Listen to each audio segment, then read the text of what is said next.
mengine binafsi ambayo yanajihusisha na urasimishaji wa ardhi katika dhana ya kupanga, kupima na kutoa certificates zipo kule, na kila siku ardhi yetu hii haijamaliziwa kupima, hata vijafika 50%.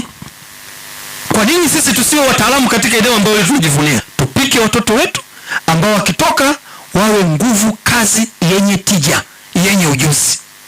Sasa nikasema hiyo ni fursa. Mkuu wa chuo hili jambo, katika kipindi ambacho Daktari Leonard Akwilapo, waziri wa ardhi, nyumba na maendeleo ya makazi, aliyopewa maelekezo mahususi ya kufanya nchi hii yote ipimwe,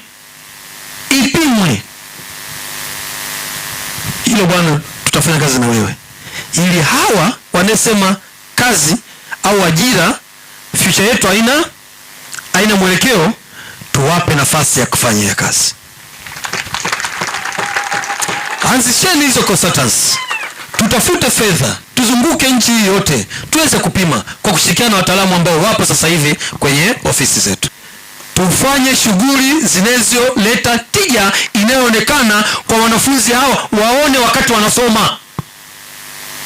Hilo mkilifanya, tatizo hili la ajira nalo mtakuwa mmeligusa, kwa sababu kama mkianzisha hizo consultants firm au shughuli ambazo zinakuja kuajiri sekta ambazo nyinyi mnafundisha hapa, waajiriwa wa kwanza ambao nyinyi mna uhakika nao ni wanafunzi ambao wamemaliza hapa chuo. Wakitoka wanaenda kwenye hizo shughuli zenu.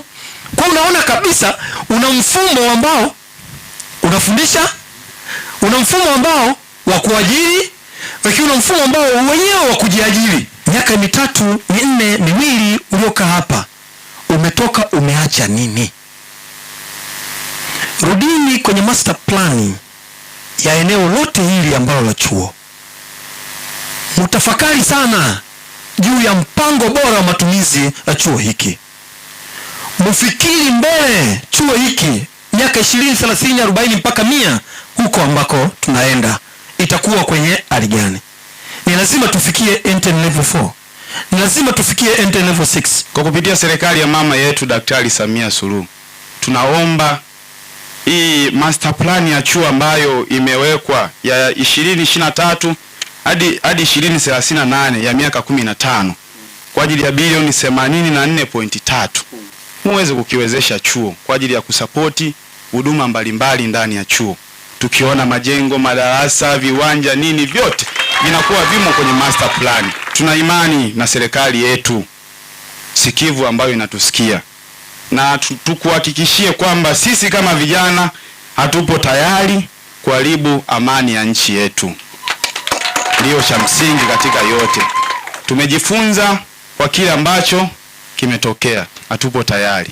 Kwa hiyo basi tuendelee tu kuwashukuru katika hayo, na Mwenyezi Mungu atubariki sote. Mungu ibariki Afrika, Mungu ibariki Tanzania.